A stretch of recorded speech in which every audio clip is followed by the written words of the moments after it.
Welcome, dear friends, to 40 Nights with the Promised Consoler. Yes, we are here together night and day for those who are watching us live during the day. Yes, we have a beautiful community that is with us from different continents. Yes, it's a beautiful community that has been on this journey, and we are delighted. Delighted because when we are here together, we are not only stronger, but we can help one another. We can help one another. And we are here live at Kardec Radio as well. And the chapter today we're going to read is chapter 31 of the book Contos desta e de outra vida by Brother X or Humberto de Campos through Chico Xavier. And this book is coming about in English as many others, and the chapter is right here, the Peace Campaign, a very fitting message for the current times we're living in. And would like to remind you that the best opportunity we have to empower ourselves is when we empower other people as well, but not from the outside in, from vibration to vibration. When our loving hearts can boost the love in others. Yes, it's that very, very moment when we trust in the divine inside of everyone. Make a test. Take a seed of the seed of any tree, okay? You're gonna see how tiny it is. So tiny, you doubt that it's gonna become a tree, or a bush, or a flower. And you look at it like, no. Sometimes that's how we are with us. We don't believe that we're going to become what God has already planned for us. No. But it is. So a good thing for us, an exercise, is to plant the tiniest seed you've ever seen. Find one, plant it, find out the regimen for the optimal growth regarding water, regarding light, soil, and cultivate it. And make a journal of the growth of this seed. Take pictures if you want. The picture when you plant, picture when you water, and then a picture when you start seeing the sprouting up from the very first milli-inches from the soil, and then until you see bigger and bigger.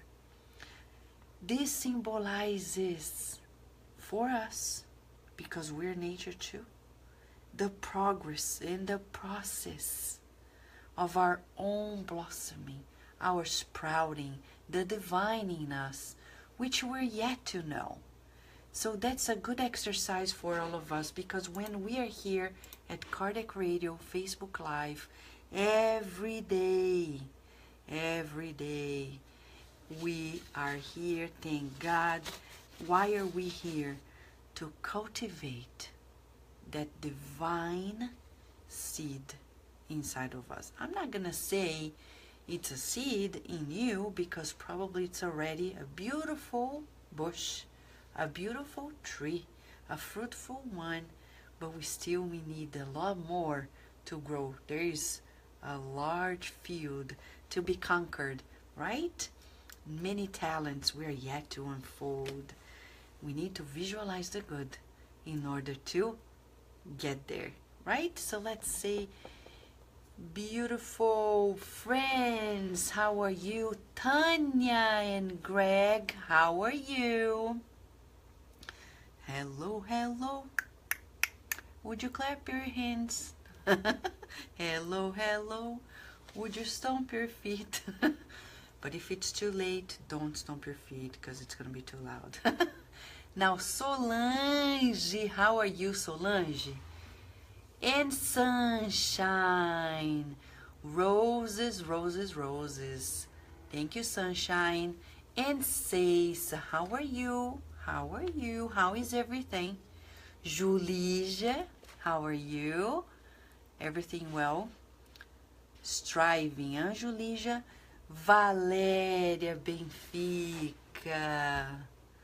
how are you? Carol Correia Smith and Mark Smith, how are you, friends? Ana Oliveira, how are you? Erica, beautiful Erica. And Danny, how are you? And Elder, the cheese bread man. Elder, if you come here, you're gonna eat my cheese bread. It's gonna be a break for you. When you come, okay? I hope you come soon.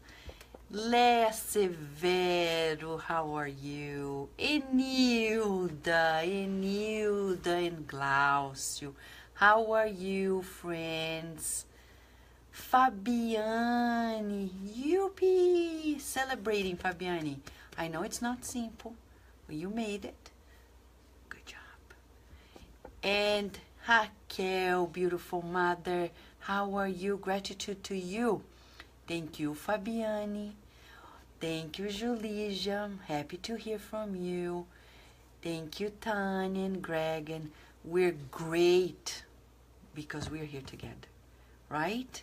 Aline, how are you, Aline? I know there's a lot. Today is that day. We're going to be surprised again.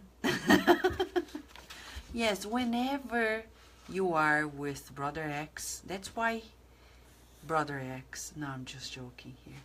He's surprising. There is an X factor. He's always extraordinary. Because he's not creating the stories, but the way, his way of describing it, it's almost like a movie. Can we visualize the good here? Let's throw into the ether because it's coming from above.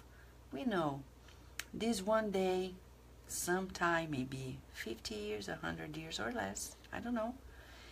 It's gonna be a series. You know, when you have the seasons for the series, you know, these beautiful things like When Calls the Heart, the beautiful ones, you know, CSI and stuff like this, no thank you.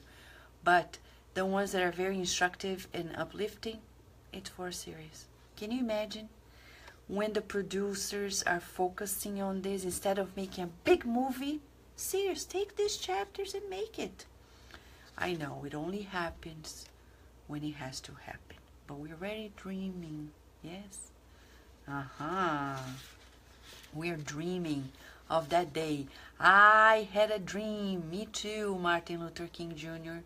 We have a dream of seeing this on TV. Right now we're seeing in our minds, connected to the beautiful mind of Brother X and the loving spirits with Chico Xavier, who made a beautiful effort to put this together. Hello, Jussara, how are you? Elisete Cunha, how are you? Ready? Chapter 31, The Peace Campaign. This is a very critical message because it portrays the very status of what's happening on the earth nowadays. Not only in a collective way, bigly speaking, but home, communities, cities, nations, etc. So let us read. After the Pentecost, the disciples of Jesus were established in Jerusalem. They sincerely committed to the work of the gospel. They began the essential campaigns to the achievements that the Master had entrusted to them. First, they surveyed on the housing that would shelter them. They evaluated possibilities. They gained the support of sympathizers of the cause. They sacrificed small luxuries. And the roof under which they would be living appeared simple and welcoming, where the needy ones began to receive enlightenment and consolation in the name of the Christ. When the work machine was assembled, they were confronted with a new problem. The facilities demanded significant resources. Convocations for solidarity became active. Old safe boxes were opened. Baskets were placed, depositing the ultimate coins. The home of the fraternity crowded with beds and clothes, lamps and vases, enormous tubs, and varied household furniture. The children of misfortune came in bunches. Obsessed ones were brought from afar. The elderly, whose irresponsible descendants threw them in the streets, increased the statistics of the house guests. Widows were followed by tearful and scrawny little children, increasing in the institution day by day. And the ones who were sick and alone dragged themselves towards the address of love, when they were not brought in by canvas bed, with the marks of death to make their languid body turn purple. The demands of maintenance became complicated, and collections were made between friends. Generous hearts came in, remedies were no longer scarce, and the tables were filled with plenty. Dilated obligations demanded human resources. Jesus' followers appealed to the tribunes, requesting compassionate arms to wash the sick and distribute the plates. Collaborators engaged themselves freely, and the helpful deacons were trained. Little children began to dawn in the humble resort. Another kind of assistance then was imposed. It was necessary to heap the delicate material in which the infants, like fragile birds, could find the warmth of the nest. Unselfish ladies embraced commitments, and the protective legion of the cradle achieved prodigies of tenderness. New campaigns, strict, imperious. Campaigns for the treatment of the land in order to diminish the expenses. Campaigns to replace the parts damaged by the obsessed when in crisis of fury. Campaigns for the immediate aid to the unprotected families of companions who discarnated. Campaigns for more milk in favor of the little ones. However, if the apostles of the Master found it relatively easy to secure the maintenance of their house, they recognized themselves afflicted by the lack of unity that threatened them terribly. They fled from the truth. Levi criticized the strictness of James, the son of Alphaeus. James did not excuse Levi's tolerance. Bartholomew interpreted Andrew's benevolence as dissipation. Andrew considered Bartholomew addicted to stinginess, avarice. If John, who was very young, was seen in prayer in the company of sisters who had fallen prey before prejudice, he was indicated as an instrument of scandal. If Philip slept in the suburbs, guarding the dying underprivileged of family support, he returned under the mockery of his own brothers who did not penetrate the essence of his actions. Over time, conflicts, complaints, and spite raged. Co-operators who were dissatisfied with their own tasks invaded other people's assignments, provoking friction of bitter consequences, with which the specialists of sarcasm overlapped, transfiguring the complaints into stepping stones to their own domination. There were parties and gossip here and there. There were whisperings and churliness in dining rooms, plots and confrontations in the kitchens.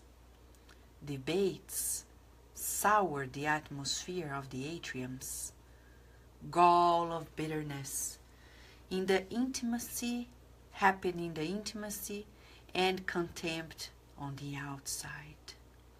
Within the public that followed them closely, there were altercations and disagreements. Peter struggled to keep the order, but in vain. He advised serenity and prudence without any encouraging results. Finally, weary of the quarrels that exhausted the work and soul, he proposed to assemble in prayer for the benefit of peace. And the group began to congregate once a week with a similar purpose. Nevertheless, however, the quarrels went on. Ironies, attacks, mockery, injuries. After 6 months of prayer together, one night of anguish appeared in which Simon Peter was more intensely moved and implored for the inspiration of the Master, of the Lord. Moved, the brothers and sisters saw him choking with tears. Sometimes rude, but deeply affectionate, the faithful companion begged the help of the divine mercy. He recognized the edification of the gospel compromised by constant quarrels, humbled assistance, exalted protection. When the ex-fisherman stopped talking, wiping his wet face with tears, someone came up before them, as if the wall in front of them had been opened by hidden devices to give way to a man. In the dim light that flickered on the candlestick, Jesus, as in the past, was there, close to them all. It was him, yes, the Master, showing the lucid and penetrating look, the Nazarene free hairstyle, and his indefinable melancholy in the calm face. Jesus raised his hands in a gesture of blessing. Peter moaned, indifferent to his friends, that the astonishment excited. Lord, have mercy on us, your tormented apprentices. What shall we do, Master, to ensure the safety of your work? Forgive me if my heart is tired and unhappy. Simon answered Jesus unchanged. I did not forget. Simon, I did not forget to entreat that we should love one another. And Peter said, Lord, we have accomplished all the good that is possible for us, according to the love you have taught us. Our campaigns do not rest. We have, in your name, supported the crippled and the unfortunate, the widows and the orphans. Yes, Peter, all the campaigns are those that cannot fade away, so that the good spreads as the fruit of heaven on earth. However, it is urgent to know how to attend to the peace campaign itself. Lord, make it clear to us, we beg you. What kind of campaign will that be? Divinely materialized, Jesus spread that percussive gaze, powerful, look in the tiny assembly, and sadly pondered. Balance arises from fraternal union, and fraternal union does not appear out of the respect, does only appear out of the respect we owe each other. No one reaps what he does not sow. We will achieve the harvest of service, joining our arms in the action that competes us. We will conquer diligence, applying our eyes on the duty to fulfill. We will obtain vigilance by employing the years carefully. However, in order for harmony to remain amongst us, we must think and speak about our neighbor as we want our neighbor to think and speak about ourselves. And before the silence that weighed deeply, the Master topped off. Brothers and sisters, for the sake of the weak and the afflicted, the disinherited and the sorrowful on earth, who wait for us in the light of the kingdom of God, let us make the peace campaign, beginning with the charity of the tongue.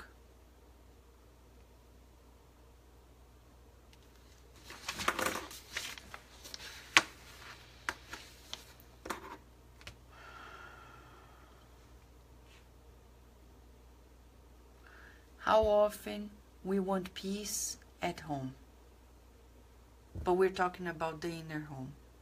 We want to look at ourselves in the mirror and feel good. But the question is, how can I feel good and peaceful, harmonious, balanced, if I only have negative thoughts about myself? How can I have health of the body if I don't treat it right? I am in a battlefield with my physical body. Some people think it's funny to say, I'm getting old. Your spirit, you're getting more experience, but the body is not getting old. It's renewed. It's just changing.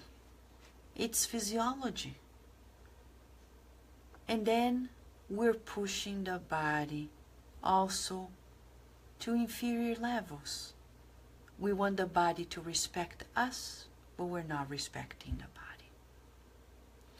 How about in our homes, where we live in, with friends as roommates, or spouse and children and relatives, and we want peace and balance, but we're constantly thinking negatively, and as Jesus says, saying negative things, it's not going to happen. How can our communities, and community could be a spiritist center, a church, a workplace, any association, how can it achieve balance if we don't think well and speak well of the people? I remember Divaldo Franco telling me this story in person when we were traveling by train from Boston in 2003 to New York. He said, one day I had this pain, a cardiovascular issue. And I remember a friend of mine who brought me to India for spiritist purposes, but also to meet Sai Baba, who was one of the spiritual representatives. I'm not going to say leader because leader is only Jesus, but could be a leader of the people there, the great Sai Baba. And he got a meeting, personal meeting with Sai Baba. So he sat in front of Sai Baba.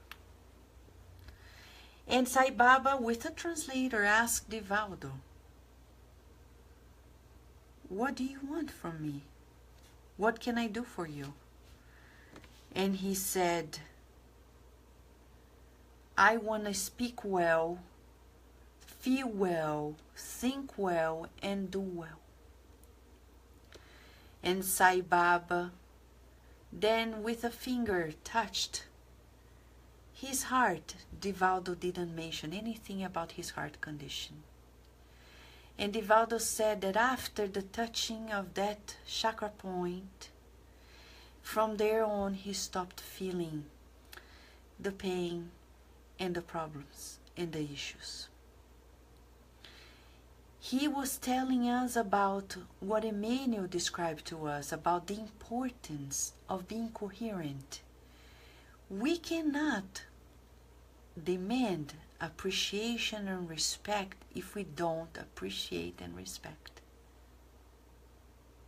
How about parents? Some parents say, my child doesn't respect me. But do you respect the child? Do you respect the child? When we go there and go to their level, wait, understand their needs, understand that they are in a different pace than us, and we customize our way of doing things for them appropriately to their age. Do we do this? No. We say, come here, do this, do that, and if they don't, we're like, oh, you, and then we want them to respect us. It's impossible because we're not respecting them. I'm talking to you, you're not looking at me, but when they talk to us, we look at them. Right? And Enilda is mentioning here. That's why sometimes we think our prayers don't work because of the negative thoughts about ourselves and the others. Exactly. So, we need to pray. Jesus is not saying, do not pray. Yeah, they prayed for 6 months and they were granted the additional inspiration. They had merit for it. Ignorance is what drives us. That's why Dr. Bezerra de Menezes, in a little book that I forgot the name, he says, when we study, we not only advance our intellect, but when we're studying this, we're also giving ourselves a little break from the demands of our reincarnatory plans as well. So the preciousness of studying, like studies the ones we're doing here. So, what do you think? Therapeutically speaking, where do you think you are in regards to the major recommendation that Jesus made? He said, in order for harmony to remain amongst us, we must. He doesn't say, we should, oh, maybe we should. He said, no, we must.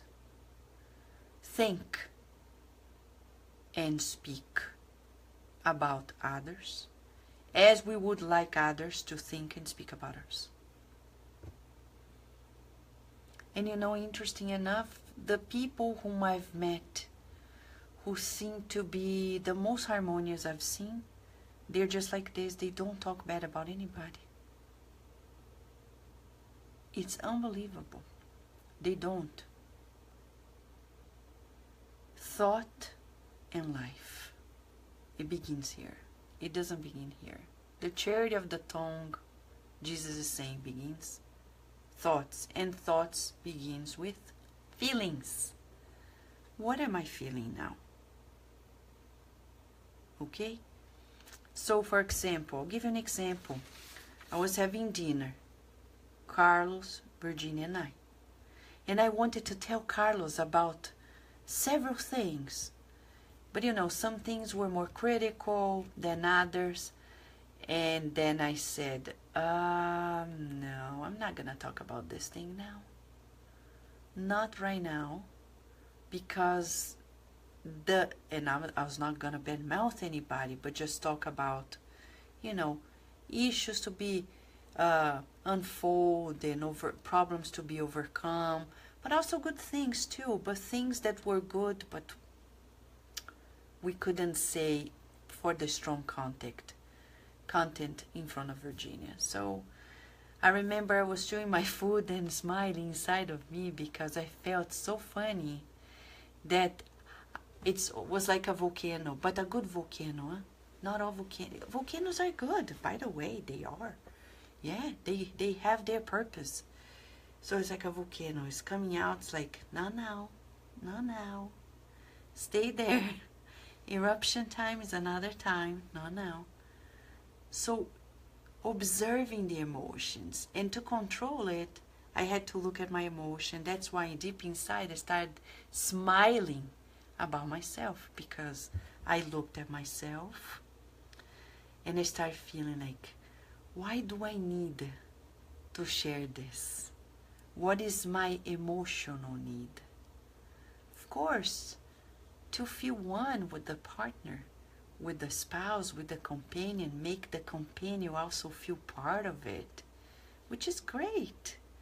But it wasn't the appropriate moment, right? You're a good volcano, Rudy.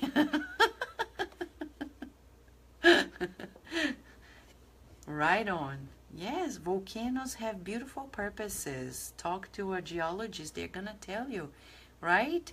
Hello, Rita Di Cassia, how are you? And Katia, and Rihanna, and Joyce, beautiful Joyce, beautiful Danielle, beautiful Marco, the beautiful family, Angelita and Adilson, how are you?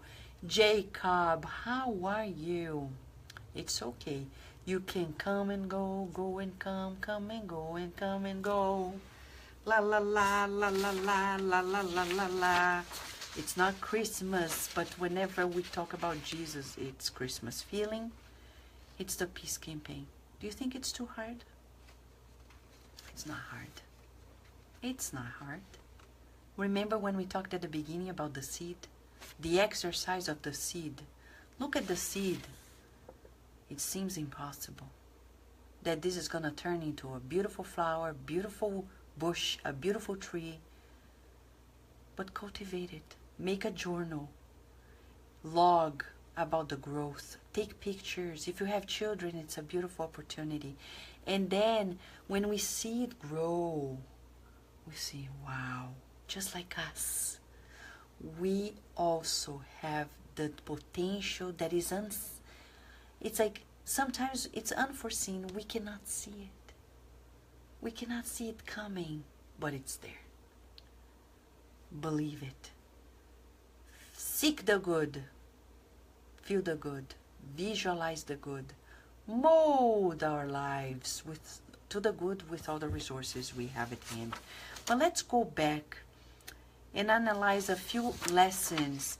And this is not in a daring way, but the much that we can today disclose to all of us.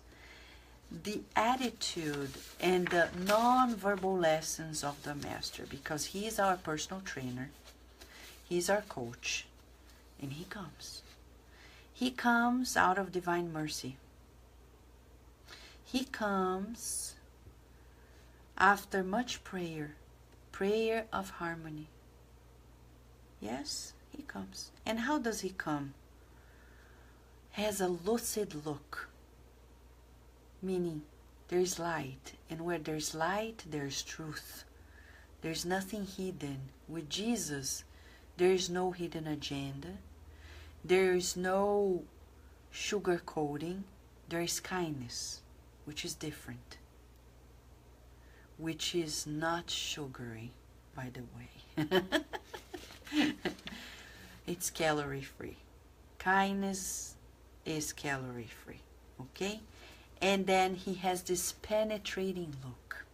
What does he mean? He knows us. And Jesus comes for a tiny assembly. It's so interesting, because many people are so anguished. Why doesn't the whole world become a spiritist?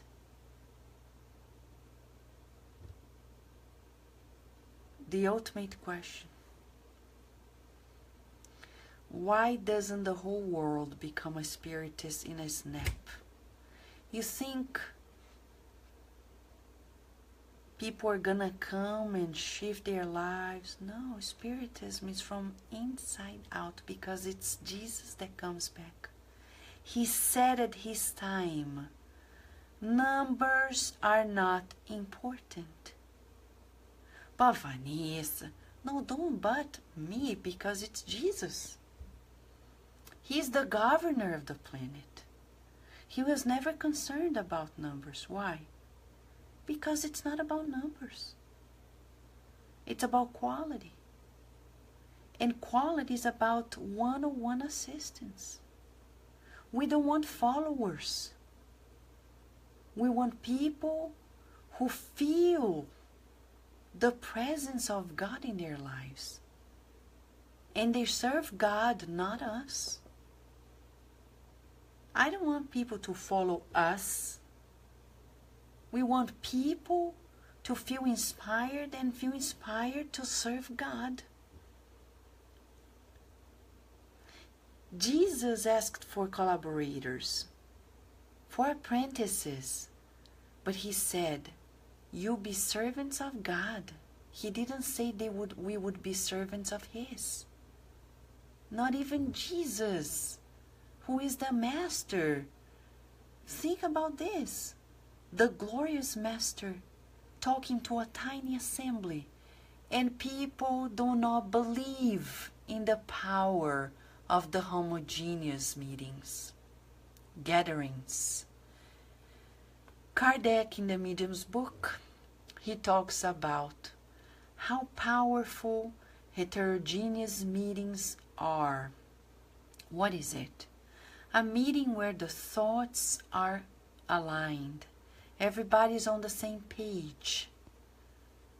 3, 4, 5 people, and that's a lot already. 2 people and more, but not too many. We are going to learn, follow him because he's the guide, right, Rita de Cassia? But our goal is harmony with God, the kingdom of God, which is this inner. And that's why the whole world is not going to turn into this consciousness overnight. Nobody made it. In Brazil, it took decades for people to know. And it took some devoted, sacrificial efforts of some to actually pave the ground. And it's going to other levels. People are not going to come because we say beautiful words or we speak good English. Because some of the greatest spiritual speakers and leaders in the United States that come and impact the United States, they don't speak good English. And they impact. I remember the Dalai Lama, who has lots of followers here, barely speaks English. But for people, what matters is what he emits. He emits in his daily life, the coherence, the vibration.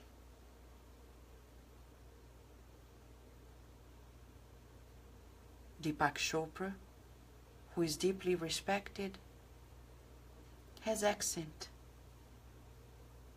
In spite of it all, he is deeply respected. Why? Because he has a lot of beautiful conquests, right? Carol Correa is reminding us Chico Xavier had to go through the ultimate test, speaking for 2 years in a center with no incarnated people. If he had quit back then, he wouldn't be prepared for the next step. How can we ask for more weight when we go to the gym? The coach or the personal trainer is going to look at us saying, look, you're not ready for this. So don't ask for more weight, because when you're ready, the personal trainer is going to be the first one to tell you, now add an extra pound. Not in your body, but in your weightlifting exercises. They're going to be the first one to say it. And Isabella Silvestri kindly saying to us, accents are beautiful. And you're right, people appreciate it. They think there is something unique about it. And Jussara is reminding us here. And at first only in French, and it required great effort to translate to Portuguese in Brazil. Exactly. So what is the point when we are discussing the charity of disseminating Spiritism and wasting time instead of rolling the sleeves and doing what we have to do, which is, wherever you are in the world, do what you have to do, period. I don't need to have 300 meetings to just do what we have to do. So we're like, I don't know where to begin. Let's get the advice that yesterday Peter got from Jesus. If you want to hear my word, go read the gospel. So go read the gospel according to Spiritism. Go read the Spirit's book, the Medium's book, the Genesis, the Spiritist magazine, and everything else, and then we'll be ready. And we're saying this because Jesus, he came with that common melancholic face that Humberto de Campos keeps repeating, this indefinable melancholy. And why? Was he depressed? No, but he sad. Sad when you see a son or a daughter who has received everything and doesn't strive. And you're like, I don't believe it. So we really need to observe the in between the lines. He had a calm face, but had that common and indefinable melancholy. For you and for me.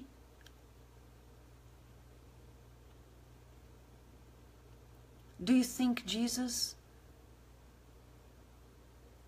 is smiling right now? Seeing people fighting each other? Trying to take the tasks like it was happening here in the House of the Way? They would complain, have conflict, spite. They would invade each other's assignments. Yes. If people are not doing a good job in their assignment, that's their problem. You don't take their job. You don't take their position. You already have a role. I have a role. This thing about you're not doing a good job in debunking the person is not charity, is not a spiritist action,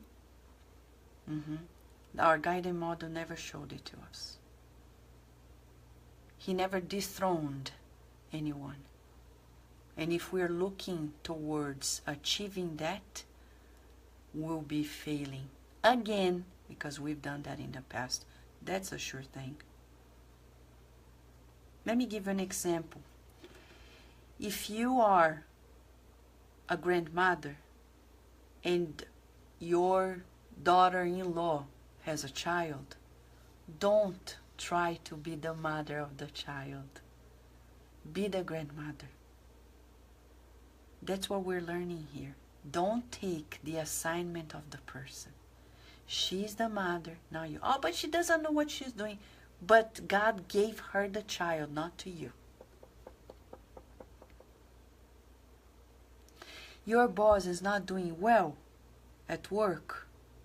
Don't create a campaign against him or her, because it's going to come back to you, at you. And it's not a Christian spiritist attitude. Right? So we really need to be very diligent. Very diligent in regards to respecting, to be respected. Jesus came with his melancholic face. Remember Professor Euripides Barçanufo, when he had that encounter with Jesus and Jesus was crying? And he asked, why are you crying? And he said, because the message came back again and the spiritists are still failing. Do you think you're in the group of those? And forgive me, no accusations, because we're not doing this to accuse anybody, but we're thinking, all of us, me too, am I in the group of people who is conflicting, creating frictions, etc.? So, Jesus blessed in spite of it all. He's never going to abandon us. But he doesn't get contaminated by our emotions. He understands, he's empathetic, but he's not emotionally contaminated. A great lesson for us. You can be truly empathetic and feel very altruistic, and in spite of it all, you're not going to be absorbing the emotions of others. There is that empathy that is healthy, and you can remain in your position to help the person. So he said, you're doing great, but it's urgent. He's saying urgent to know how to attend the peace campaign itself. Are you attending the peace campaign? Peace for our children. Peace in the world begins with me. When I have love, I know I am happy. Right? A paz no mundo começa em mim. Se eu tenho amor, com certeza sou feliz. Se eu faço bem, if I do good,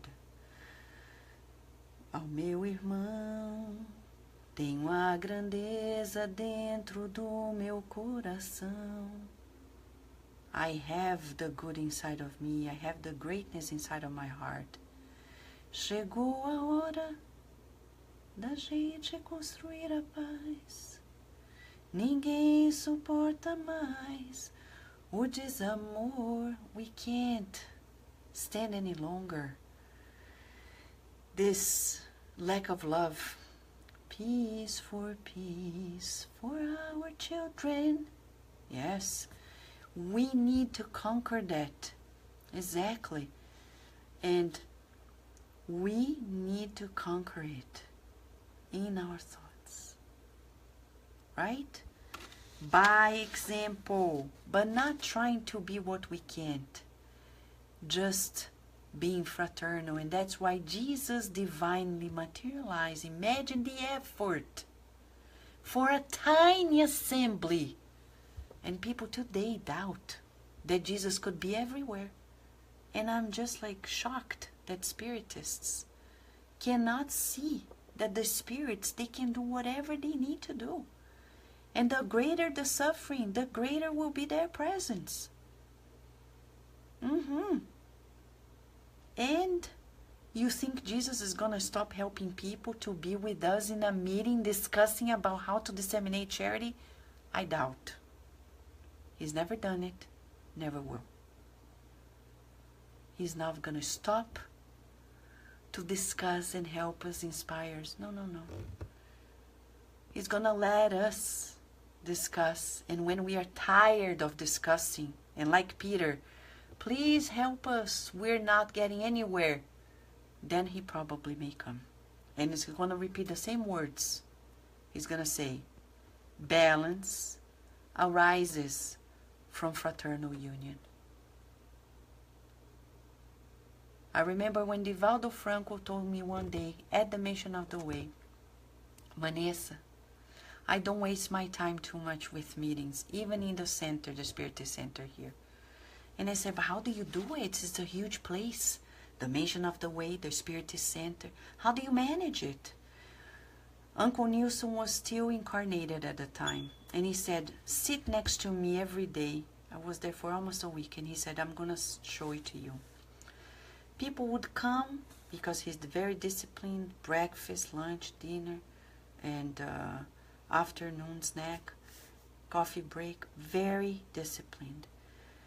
People would know, the door would be open, people would come in. When he got in the morning, he said, look, underneath his plate, there were messages from the directors of the center, sharing things. And they would come to get an answer from Divaldo. He said, we can't waste too much time meeting, discussing, da-da-da. We need to delegate. We need to tell people, let's work, work, work, work. And respect each other's roles. Divaldo respected each and every person's roles, and vice versa. Let's think about this, because at home, it would be the same. It would be the same. At work, it would be the same. Anywhere. And he says, balance arises from fraternal union. Fraternal union appears when there's respect that we owe each other. Do I respect each and every person? Or I'm just expecting for respect, but I don't actually respect. No one reaps what he does not sow. We will achieve the harvest of service, joining our arms in the action that competes us. We will conquer diligence, applying our eyes on the duty to fulfill. We will obtain vigilance by employing their ears carefully. However, in order for harmony to remain amongst us, we must think and speak about one another as we want others to think and speak about us. So he says, let us begin it with the charity of the tongue. Peace for peace, by being silent, but not in the mouth, in our thoughts, thinking beautiful thoughts as well. Peace for peace. Can we join tonight the peace campaign if we haven't yet? Let's attend it and sing and dance. And if you want to sing this song as well, May 6th, we're going to be at the symposium, God willing, of course. And we can sing together, dance. And if Isabella Silvestre is there, it's going to be much easier because she can sing in Portuguese and in English. And it's going to be fantastic. Right? Am I right, friends?